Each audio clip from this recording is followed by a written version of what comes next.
بسم الله الرحمن الرحيم الحمد لله رب العالمين والعاقبة للمتقين ولا عدوان إلا على الظالمين وأشهد أن لا إله إلا الله وحده لا شريك له وأشهد أن محمدا عبده ورسوله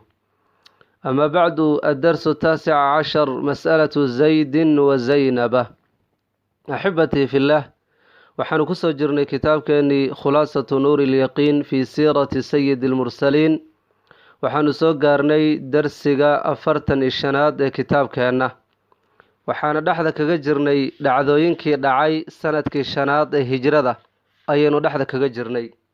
waxyaabaha sanadkaas dhacay waxaa ka mid ahaa qisada tani oo u dhaxayso zayd iyo zaynaba iyo suubanuhu sala allahu calayhi wasalam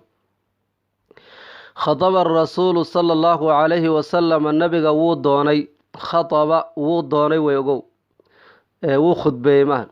خطب الرسول صلى الله عليه وسلم النبي eeba wuxuu doonay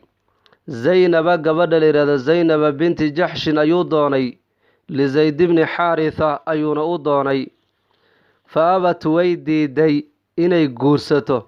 وأبى أهلها ehelkeedana way diideen waxay dhaheen gabadhaani qiimaha badan ninkan adoonnimada soo maray Zayd ibn Haritha waa taqaanan adoonnimo soo maray Zayd ninkan adoonka gabadha lagu dari maayo raali ha baa leeyahay nabiga sallallahu alayhi wasallam iyadana way diiday ehelkeeduna way diideen faanzala Allahu ilaahi baa wuxuu soo dejiyay wama kaana oo ma ahaanin oo ma banaano limu'minin qof mu'min oo ma banaano walaa mu'minatin gabar mu'minadaho ee barumaysan oo ma banaano إذا قرتي قضى الله إلهي حكمه ورسوله إلهي رسول كيسنا حكم أمرا أرهن الله رسول كيس هذا أرهن حكمان وما بنانو قبر مؤمنات أي قف مؤمن وما بنانو أن يكون إنه هذا لهم إيجو الخيارة اختيار من أمرهم أمر كاظ وح اختياره يتلأ ملهن كي الله رسول كلا راعيه ومن عدي يعصي الله إلهي كعاسسه ورسوله رسول كيسنا كفلا قودو كعاسسه فقد حقيقه ضل قفك سواء اللمي ضلالا دمتان مبينا وعد هيدا سسودكتي oo lagu canaananayo gabadha Zaynabay ehelkeeda lagu canaananayo leeyahay arrinka nabiga uu doonay oo gabadhan in Zayd lagu dara waa inaad aqbashaan khiyaarna idinkaga ma furno waa inaad yeeshaan labadii waa lagu canaantay mar haddii aayad quraan ay soo degtay de saxaabadu nabigu hadal ma jiro cinda dhalika markaasi agteeda markay aayada soo degtay agteeda ayay qabilu aqbaleen gabadhii iyo ehelkeedaba way aqbaleen warkii iyo soo jeedintii sallallahu alayhi wasallam suubanuhu soo jeediyay kadibna gabadhii ninka waa lagu daray fadakhala wuu la aqalgalay bihaa فدخل ولا أقل عليها قبل دوشة زيد زيد بلا أقل ولا أقل بمعنى وقرصدي أو قريقا لو وقل ماضي على قوضة ولكنها قبل صارت حياتي تفتخر مد أفانيس عليه على زيد بشرفها شرفت هذه قبل حرها قراش إن يتهمي وفانيسي ونسبها النسب كاذب وفانيسي oo muxuu ahaay waxay u arkaysay inay mar walba ka sarreyso amar alla bay gabadhan hadee ku qasbanaatay ninkan inay guursatee ninay ku qanacsan tahay ma aynan ahayn muusan ahayn mar walba markay u faanaysay oo muxuu ahaay waxay dhahaysay anigu gabar quraasheed oo xur baan ahay adiguna adoon baa tahay qof adoonana uma qalmi amar eebo baa ihaye waxa weeye mar horan ka carari laaw fashaka wuu dacwado wuu sheegay ها قبل حال كذا زيد إلى رسول الله صلى الله عليه وسلم نبي وشهي نبي إلهي قبل أن يحور دبان كوقبا مرول بوئي بوتين إسايا وإي فانيسا محان سمية فأمره الرسول صلى الله عليه وسلم النبي قبل حوفري باحتمال الصبر دلقات الصبر عليها قبل دلقات وصبره فصبر دبدا زيد وصبري صبر بوير dumarku feer qaloocan baa laga abuuray mar walba iska dhib badan yihiin u dulqaado ku yiri nabiga sallallahu alayhi wasallam fasabara zayd wa sabray hatta daqat ila iriri gashay nafsu nafsadiisa gabadhii way ku sii adkaysay lianna guurku waxaa la rabaa inuu ahaado isjeceel labada qof oo isguursanaya xaggooda ka yimid. laakiin dadaan rabin haddii la isku daro, dadaanan israbin isku qasabkooda iyo sidii dhaqankii jiri jiray in la yidhaahdo geedkan engegan iyo midkan qoyan mid qaado labada farood mid loo taagay sax maahan. guurkaasna ma sii jiri doono. marka gabadhaasi ninkan markii horan haddee kumayna qanacsaneen, markay isla aqalgaleenna haddee tii hore unbay sii laasimtay oo way ku adkaysay. nabiga hadduu u dacwoodayna sawar baa la yidhi. gabadhii marka ninkii way dhibtay, waa u dulqaadan waayey, naftiisibaa cariiri galay. fa akhbara rasuula sala allahu calayhi wasalam, nabiguu u sheegay bilcasmi inuu go-aansaday calaa talaaqiha furniinkeeda. wuxuu yidhi nabi ilaahayow sawar waa iga dhammaaday, intan ka badan may. faamara allaahu ilaahay wuxuu amray alrasuula rasuulka eebba wuxuu amray sala allahu calayhi wasalam an yatasawaja inuu guursado nabigu zaynaba u guursado bacda talaaqihaa markuu zayd fura kadib. nabigu waxaa loo waxyoodoo loo sheegay zayd gabadhan inuu furi doono, markuu zayd furan uu nabiga guursan doono calayhi salaatu wasalaam. xifdan ilaalin la ilaalinayo lisharafihaa gabadhan sharafkeedii qiimaheedii oo la ilaalinayo, wa dafcan difaac la difaacayo iyo joojin la joojinayo linnisaaci muranka iyo washiqaaqi khilaafka yacnii u dhaxeeyo gabadhan iyo xaajigeeda, iyo wa ibtaalan buritaan la burinayo licaadati tabani ka wiilyeelashadu dhaqankeedii la burinhayo. nabiga sala allahu caleyhi wasalam waxaa lagu yidhi zayd gabadha uu furi doona waad guursan doontaa. guurkaas nabiga gabadha uu guursanayo waxyaabo badan oo meesha ka jiray baa la rabaa in lagu soo afjaro. waxyaabahaas waxaa ka mid ah buuqa iyo khilaafka jiray in lasoo gebagabeeyo. kow, masale noo imaan doonto ah ninkan la yidhaahdo zayd ibni xaaritha waxaa la dhihi jiray zayd ibnu muxamed baa la dhihi jiray,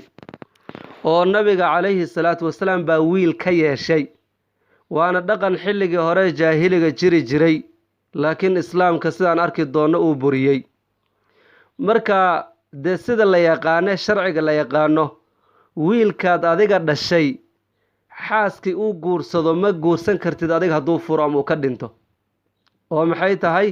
dadkan adiga aada dhashay, wiilashaad adiga dhashay haweenkay guursadaan adigu xaaraan bay kaa tahay, ma guursan karaysid.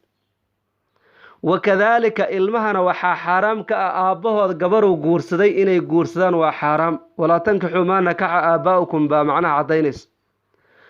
tanna waxaa weeye waxalaa'ilu abnaa'ikum aladiina min aslaabikum, aayaddaasa iyadan xurimad baa lagu caddeeyey. marka waalidka ama aabbaha wiilkiisa gabaruu soo furay ma guursan karo, wiilkana aabbihiisa gabaruu soo furay ma guursan karo. aayaddaas marka waxay ku caddahay ama ay ku dabaqan tahay ilmahaad adiga dhashay. amaa cunugaad adiga dhalin ood ka ilmo yeelatoo tiri wiilkayda weeye, gabadhuu furo inaad guursan karta in la caddeeyaa la doonayaa meesha tani, oo dhaqankaas la buriyo. oo aayaddaasi waxay ka hadlaysay ilmaha la dhalay bay ahayde, waxaa la haleeshiiyey ilmahan la dhalin oo qofku wiilkaydii way u yidhin way ku dareen, si marka masaladaas ay ka dabageeyeenoo beenta looga soo reebo. oo ilmo adiga aadan dhalin oo un aad tiri waa ilmahayda, gabadhuu furo inaad guursan karto ilmahaasna adiga aadan dhalin la caddeeyo darteedii baa nabiga loogu fasaxay inuu gabadhan guursado. xifdan lisharafiha wa dafcan linnisaaci waashiqaaqi wa ibtaalan licaadati tabani. waynoo imaan doonta masalada tabaniga. asilatun su-aalooyin. liman khadaba rasuulu sala allahu caleyhi wasalam yuu u doonay zaynaba yuu u doonay. ninkuu u doonay waa soo marnay. maadaa nazala maxaa soo degay fii daalika gabadhaas qisadeedii arrinkeeda aayaddaa kusoo degtay. hal qabila ahluhaa ehelkeeda ma aqbaleen bacda maa nazala markuu soo degay qur'aan fii sha'niha xaalkeeda? haa, way aqbaleen. bimaada amarahu rasuulu sala allahu caleyhi wasalam zayd nabiga muxuu amray cindamaa shakaaha ilayhi markuu gabadhan ooga dacwooday? sabar iyo dulqaad buu amray. bimaada amara allaahu rasuulahu ilaahay rasuulkiisa muxuu amray? ilaah baa amrayo, rasuulkiisuuna amraya. bacda an cazama markuu go-aansaday zaydun zayd calaa talaaqiha gabadhan inuu furo, nabiga waxaa loo amray ama loo waxyooday inuu guursan doono gabadhan oo u guursado. الدرس العشرون إبطال التبني كويل يالشدي أو لبوريو ilma adigu aadan dhalin inaad tiraado waa wiilkayda oo ilmaheedu la mid yahay xukunkii isaga ahaa in la buriyay oo loogu yeero cunuga wixii dhalay cidaan dhalin aan loogu abtirinin kaana rasuulu marka at-tabanni ka wiil dhigasho wey ilma aadan dhalin inaad ka wiil dhigato oo abtirkiisa aad soo raaciso abtirkaada ilmaha dhashay oo kale aad ka dhigto kaana rasuulu sallallahu alayhi wasallam nabiga eebba wuxuu ahaa متخذا مد كسمستي زيد بن حارثة نكل يراضو كابنه ويلكي سوكلو نبيغا كدكتي حتى ألحقه إلى النبيغا هلاشيي بنسبه أفتركي سو هلاشيو زيد بن محمد بالو بحيي أو النبيغا أفتركي سو هلاشيي سيدا حلي قاس بجرتي كما سيدي كانت أي أهيد عادة العرب عرب عادة في التبني كويل لغشدو نكل يراضو زيد أدون أي لهيد خديجوي نبيغا سيسيبوها nabiga haday siisay wiilkiisa oo kale ka dhigtay oo magacii waxa loo bixiyay Zayd ibn Muhammad sida dhaqanka carabta ay ahayd falamma amarahu Allah ilaahi markuu faray bizawaaji Zaynaba inuu nabiga guursado waa Zaynabadii wiilku soo fureego qaala nabigu wuxuu ku yiri li Zayd wuxuu ku yiri amsik hayso calayka dushaada zawjaka xaaskaada hayso wattaqillaha ilaahina ka cabso gabadha furin nabi sallallahu alayhi wasallam Zayd buu la hadlay wuxuu ku yiri war gabadha hayso ilaahina ka cabso gabadha furno sabar dulqaad mooji واخفى النبي wuxuu qariyay amr Allah ilaahi arrinkiisi buu qariyo ahaa in gabadhan uu guursan doono wahuwa walxaal huwa nabiguna yaclam uu garanayo annahu amarkaasoo gabadhan inuu ninkan furi doono uu guursan doono la budda inaan laga maarmin baxaasilun inay dhacayso nabigu aayad baa loogu sheegay inuu gabadhan guursan doono oo waa loo waxyooday laakiin nabiga sallallahu alayhi wasallam warkii isaga wuu qariyay sababku u qariyayna waa aayada quraankana way cadaysay sheekhan uu cadeyn doona marka nabiga sallallahu alayhi wasallam isagoo og gabadhan ninkan inuu soo furi doono uuna guursan doono ayuu haddana leeyahay warniyo gabadhaada hayso ilaahay ka cabso sabar dulqaad muujibu leh واخفى nabigu uu qariyay amr Allah amarka eeba ayuu qariyo ahaa in gabadhan uu guursan doono walxaal huwa nabiguna yaclamu ogyahay annahu amarka alle la budda inaan laga maarmin xaasilun inuu dhacayo qasab weeye inuu dhacayo wuu ogaa maca daalika haddana wuu qariyay liannahu suubanuhu sallallahu alayhi wasallam khashiya wuxuu ka baqay an taquula alcarabu carab inay tiraahdo tazawaja muxammadun nabi muxamed wuxuu guursaday mutallaqata ibnihi wiilkiisa gabadhuu furay wiilkiisa gabadhuu furay buu guursaday in la yiraahdo oo nabiga lagu ceebayo maadaama dhaqan jiray ay ahayd taasoo nabiga ka baqay calayhi salaatu wasalaam wa takhsha an-naasa wallahu ahqqu an takhsha nabiga lagu yiri dadkaad ka cabsanaysaa laakiin ilaahay baa mudan inaad ka cabsato nabi maxamedow jooji baa leeyahay nabiga waa la canaantay calayhi salaatu wasalaam faanzala allahu ilaahay baa soo dejiyay fi dhalika arrinkaasi aayadan baa lagu soo dejiyay في ذلك آيادا إن لغو سو دجي أو شيخ أوكين وحكف يعني آيادي ادعوهم لآبائهم هو أقسط عند الله فإن لم تعلموا آباءهم فإخوانكم في الدين آيادا سي آيادا سو دكتي معناها أنا كعد مركا نبي صلى الله عليه وآله وسلم والعنانتي وحان اللي يري وركان دقنك أوال بابيي وانا اللبوريي wiilkani ha loogu yeero iyo wiilasha lamida waalidiintooda ha loogu yeero wax magac abtir la soo leexinayo la soo qoloocinayo cid kale lagu soo wareejinayna ma jirto ud'uuhum liaabaahim aabayaalkooda ugu yeera haddii aabbahooda inaan garanayninna waa walaaladiina muslimiinta ah muxuu ahay walaalow ha la yiraahdo walaal muslimow aayadaasi waxaa laga faa'iideysanayaa in qofka hadduu nool yahay iyo hadduu dhintaba waalidkiisa loogu yeeray aabbihii dhalay hooyo loogu yeeri mahayo dadka qaar markay dhintaan waxyaabaha ay akhriyaan ee talqiinta la yiraahdo waxaa la leeyahay hebelkii ina hebel ahaa hooyadiisa loogu magac dari oo sheekhu maxaa hooyis loogu magac daraya iyada la huba inay dhashay aabihii inuu dhalay lama hubo waxaasoo kale waa wax khaldan wey wax ka jirana lama arko shariicadana ma ogolo aayadaas quraankeena toos uga hor imaanaysa ilaahay wuxuu leeyahay qofka ugu yeero waalidkiisa dhalay aabihii baa loogu abtirin hooyo loogu abtirin maayo midda labaad waa ceebeen iyo tuhmo waalidkii la tuhmo hooyadiisna zinaa lagu tuhmayaa aabbihii dhalayna inuu zaani yahay baa lagu tuhmayaa